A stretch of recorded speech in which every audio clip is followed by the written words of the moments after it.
दोस्तों नमस्कार। आजकल भारत में अगर चर्चा है तो वो है अमेरिका भारत के व्यापारिक समझौते को लेकर कि आफ्टर ऑल ये डील हुई क्या है। अभी तक तो फ्रेमवर्क जारी हुआ है, सच्चाई क्या है, बहुत सारे सवाल हवा में है, लेकिन जवाब अभी तक तलाशे जा रहे हैं। आज एक डॉक्यूमेंट और व्हाइट हाउस ने जारी किया है जो मैं आपके सामने लेके आया हूं। इसमें कुछ और डिटेल्स हमें देखने को मिलेंगी, इसीलिए इस वीडियो को अंत तक देखिएगा। कुछ ऐसे पहलू सामने आए हैं व्हाइट हाउस के फैक्ट शीट में जो अभी तक मीडिया में चर्चा के विषय नहीं थे। तो दोस्तों, मेरा निवेदन है कि आप इस वीडियो को पूरा देखें। सबसे इंपॉर्टेंट बात जो ट्रंप एडमिनिस्ट्रेशन की तरफ से की गई, कुछ बातें तो बहुत क्लियर हैं, लेकिन उनका यह कहना है कि देखिए, हमने अमेरिका को $1.4 बिलियन का बाजार दिया है, मतलब भारत। इसको लेके अमेरिका में काफी एक्साइटमेंट है। और दूसरी तरफ ट्रंप ने कहा कि we agreed to remove the additional 25% tariff on import from India in recognition of India's commitment to stop purchasing Russian oil. अब सवाल यह है कि जो रशिया की तरफ से हम व्यापार कर रहे थे, खासकर क्रूड को लेकर, उस पे ट्रंप साहब ने अपना वीटो चलाया है। इसके अलावा जो भारत और अमेरिका के बीच की बात हो रही है, India's willingness to align with US to confront systemic imbalances in bilateral trade. अब सवाल इस बात का है कि ट्रंप का तो यही कहना था कि साहब $40-50 बिलियन जो हमारे घाटा हो रहा है इंडिया के साथ, हमें उसको एड्रेस करना है, और भारत इसके लिए तैयार हो गया है। और क्योंकि वो तैयार हो गया है, इसीलिए जो टैरिफ में लगाया था 25%, उसको घटा के मैं 18 कर रहा हूं। तो कुल मिला के 25 + 25 50% जो टैरिफ था, अब वो घट के हो जाएगा 18%। इसके अलावा अब आती है थोड़ी इंपॉर्टेंट चीजें जिसके बारे में हमें चर्चा करनी चाहिए। सबसे इंपॉर्टेंट मुद्दा है DDGS, ड्राइड डिस्टिलर्स ग्रेन। इसको लेकर सवाल अब इस बात का है कि भारत में अब DDGS आएगा। दोस्तों, जैसा मैं पहले भी अपने वीडियोस में कह चुका हूं, अगर आप मेरे कल के वीडियोस में देखेंगे, परसों के वीडियो में, तो मैंने कहा था जो DDGS आएगा ये GM कॉर्न का होगा या नॉन GM कॉर्न का होगा। ये बहुत बड़ा सवाल है जो भारत सरकार को एड्रेस करना पड़ेगा। अगर ये GM क्रॉप का DDGS है तो आने वाले दिनों में भारत के लिए बहुत चुनौतियां खड़ी हो जाएंगी, और अगर ये नॉन कॉर्न का DDGS है तो शायद उतनी चुनौतियां ना हो, लेकिन चुनौतियां तो फिर भी होंगी। लेकिन अगर ये GM कॉर्न का है तो भारत की पूरी जो एग्रीकल्चर पॉलिसी है, हमें उसको पूरा दोबारा देखना होगा। ये एक बहुत बड़े चिंता की बात है और चैलेंज भी है। रेड सोरगम की बात है, हम लोग सोरगम यहाँ पे नहीं खाते हैं as a human food, but cattle feed में जाता है। ट्री नट्स, हम इस समय करीब $4 बिलियन के आसपास का अगर हम देखें तो हम आयात करते हैं फ्रूट्स एंड नट्स, और ज्यादातर आता है ईरान से, अमेरिका से, कुछ और देशों से। तो यहाँ पे इंपोर्ट में प्रॉब्लम नहीं। फ्रेश फ्रूट्स एंड वेजिटेबल, उम्मीद ये है कि जो भी आएगा वो भारत में जो प्रोडक्शन होता है उससे महंगा होगा, डायरेक्ट किसानों पे असर नहीं होगा, लेकिन प्रीमियम मार्केट में ये प्रोडक्ट आएगा जिसका फायदा ये होगा कि भारत की जो fresh fruits and vegetable industry है या प्रोसेस्ड फूड इंडस्ट्री है, उनको ये सीखने को मिलेगा कि दुनिया काम कैसे करती है। हम क्लोज्ड इकोनॉमी में, हमारे लिए सबसे बड़ी चुनौती ये होती है कि ना हम पैकेजिंग पे ध्यान देते हैं, ना क्वालिटी पे, ना वैरायटी पे, ना इनोवेशन पे।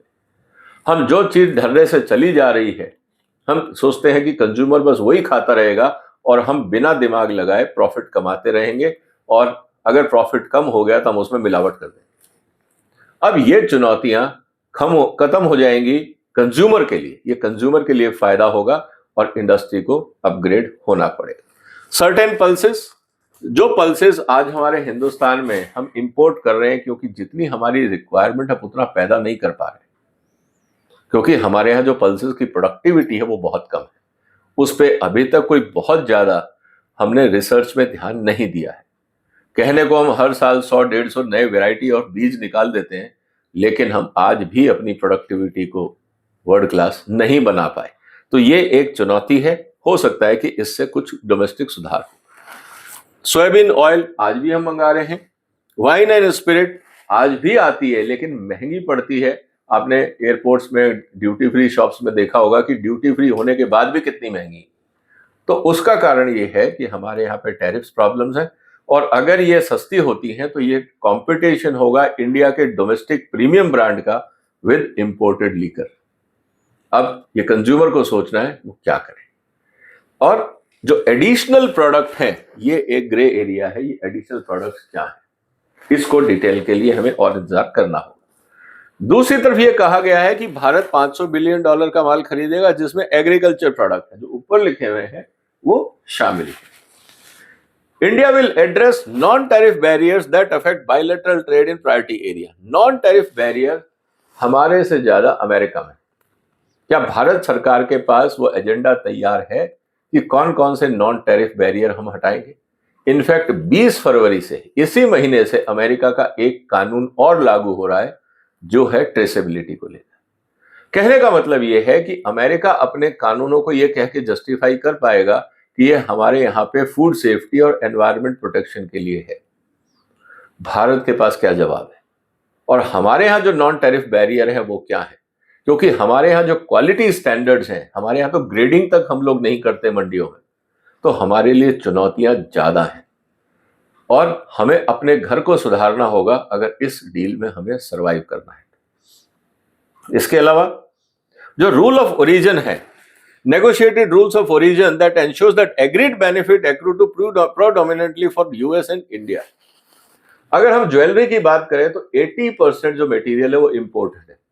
तो अगर आप कहोगे कि ज्वेलरी मेक इन इंडिया है, तो क्या ये वास्तव में सही है? क्योंकि गोल्ड बाहर से आ रहा है, उसमें जो डायमंड लग रहे हैं वो बाहर से आ रहे हैं, बाकी जो ज्वेलरी है वो बाहर से, जो उसके कंपोनेंट्स है वो बाहर से आ रहे हैं। हम तो सिर्फ यहाँ पे वैल्यू एडिशन कर रहे हैं in the form of labour.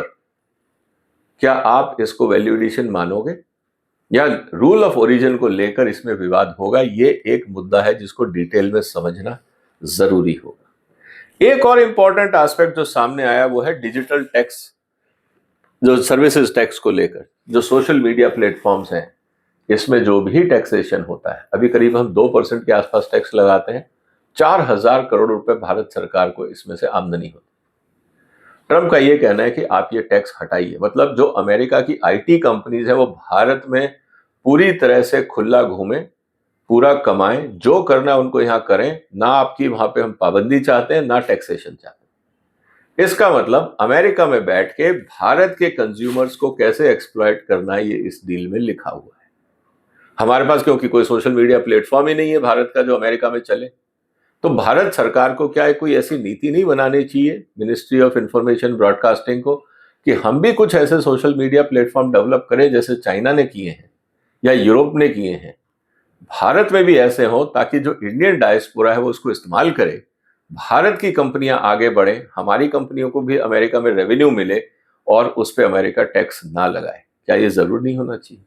इसको भी हमें सोचना होगा। इसी तरह से जो custom duty on electronic transmission है वो भी करीब 4,000 करोड़ के आसपास है, उसको भी हमें देखना चाहिए। अभी उस पर मॉरिटोरियम है।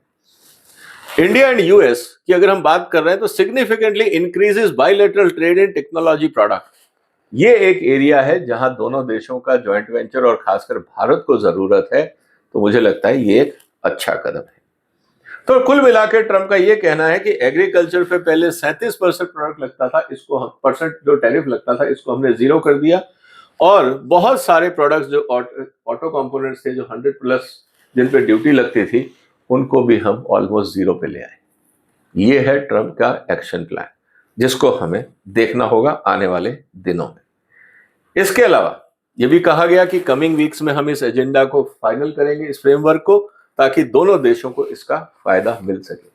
मुझे लगता है जुलाई से पहले ये सब कुछ हो जाएगा, क्योंकि हो सकता है इंप्लीमेंटेशन डेट 1 जुलाई हो जाए, क्योंकि 4 जुलाई को अमेरिका का इंडिपेंडेंस डे होता है।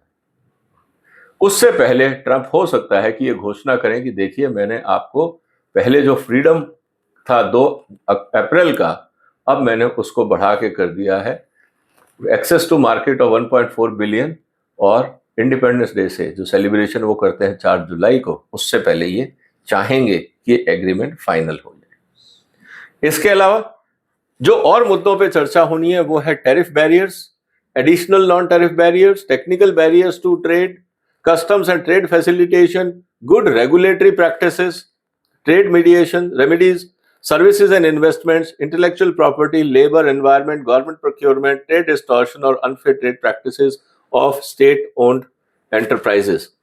एक हिसाब से देखा जाए तो भारत के हर क्षेत्र के ऊपर इस एग्रीमेंट का प्रभाव पड़ेगा। नेगेटिव यह होगा कि अमेरिका की कंपनियां हर क्षेत्र में घुसेंगी। पॉजिटिव यह होगा कि जो कानून हम आज तक नहीं बदल पाए बिकॉज ऑफ पॉलिटिकल रीजन, मजबूरी में भारत को सुधरना होगा। यह मजबूरी अच्छी है क्योंकि हमारे जो पॉलिटिकल रीजंस होते हैं उसने हमारे हाथ पैर बांध दिए, हमारी कंपनियां, एंटरप्रेन्योरशिप, इनोवेटर्स आगे नहीं बढ़ पाए। लेकिन मुझे लगता है कि अब ट्रंप साहब के इस इंटरवेंशन से भारत को भी फायदा होगा। तो कुल मिला के क्या है, अमेरिका का यह कहना है कि I am giving you liberation from unfair trade practices, और ये बात सही है। भारत में बहुत सारे ऐसे कानून हैं जिसका समाज को, कंज्यूमर को, देश को कोई फायदा नहीं मिलता, सिर्फ भ्रष्टाचार बढ़ता है। जो करप्ट लोग हैं उनके मजे हैं इन कानूनों से। और मोदी साहब को भी एक मौका मिलेगा कि देश में अब ढंग से रिफॉर्म किया जाए। अभी तक जो पीस मिल रिफॉर्म चल रहा था उसमें अब आमूलचूल परिवर्तन की जरूरत है। अगर ये परिवर्तन होते हैं और भारत की कंपनियां इसको एडॉप्ट कर लेती हैं तो मुझे लगता है कि 1-2 साल का जरूर चैलेंज रहेगा, लेकिन धीरे धीरे भारत की कंपनियां भी अपने पैरों पे खड़ी होना शुरू हो जाएंगी। तो ये एक बहुत इंपॉर्टेंट है। इसीलिए अमेरिका की तरफ से ये कहा गया है इस पूरे प्रोसेस में कि today's announcement provide a tangible path forward with India that underscores the president's dedication to realizing balanced reciprocal trade with an important trading partner। इसका मतलब यह है कि वो इंडिया को वास्तव में इंपॉर्टेंट मानते हैं, लेकिन सिर्फ सामरिक दृष्टि से नहीं, उनको व्यापारिक हित भी बचाने। क्या भारत के एडमिनिस्ट्रेशन और कंपनियां इस चुनौती का सामना कर पाएंगी? मुझे लगता है कि शुरू में काफी पेन होगा, कई सेक्टर्स में होगा, पॉलिटिकल हंगामा भी होगा, किसान आंदोलन भी होगा, सब कुछ होगा। लेकिन 91 के बाद जिस तरह से भारत में सुधार आया, चाहे वो धीरे धीरे आया, बहुत सारी कंपनियां सुधरी, हमारा एक्सपोर्ट बढ़ा, परफॉर्मेंस बढ़ा, टेक्नोलॉजी बढ़ी, लोगों की सैलरीज बढ़ी, सब कुछ हुआ। इसके बाद भी हम ये देखेंगे कि पेन आएगा इनिशियली, लेकिन धीरे धीरे ये भारत के हित में होगा। आपको क्या लगता है, क्या ये ट्रेड डील फायदेमंद होगी या सिर्फ नुकसान होगा? जो भी आपके विचार हो कमेंट बॉक्स में लिखिए, इस वीडियो को शेयर करिए, इस चैनल को सपोर्ट करिए, सब्सक्राइब करिए। फिर मुलाकात होगी एक और महत्वपूर्ण मुद्दे के साथ। तब तक अपना ध्यान रखिएगा। फिलहाल वंदे मातरम।